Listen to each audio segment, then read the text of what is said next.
Magsasampa ng panibagong reklamo ang National Bureau of Investigation laban sa umano'y big-time scammer na si Hector Pantuliana na kasalukuyang nakakulong sa CIDG headquarters sa Camp Crame. Hindi dinitalye ni Attorney Jerome Bumediano, Chief ng NBI Organized and Transnational Crime Division, ang mga bagong kaso dahil umuusad pa ang mga investigasyon, pero nauna nang nakasuhan si Pantuliana ng estafa, fraud at mga paglabag sa securities regulations.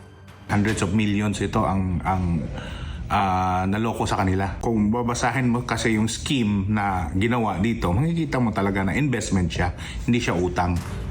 Itinanggi ni Pantuliana ang mga paratang.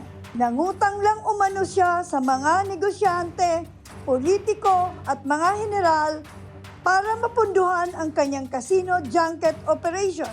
Hindi po nakarating talaga sa akin yung pera nila.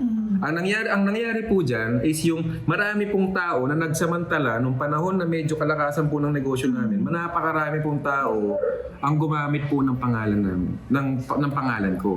Ang pangungulekta umano ng ibang tao gamit ang pangalan niya ang naging dahilan para tuluyang bumagsak ang kanyang negosyo. Buwelta pa ni Pantuliana sa mga nag-aakusang scammer siya. Hindi ko alam kung ano pwede kong itawag sa kanila kasi kung scammer ako, ano kaya sila? Siguro some kind of greedy ba sila kaya sila na-scam? Sorry for the word, pero kasalanan ko ba maging tanga sila kasi ipinagkatiwala nila yung pera nila sa ibang tao?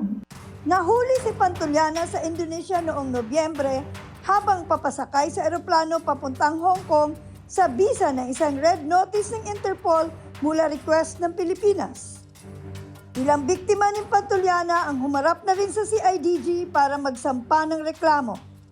Para sa agenda, Nancy Carvajal, BNC.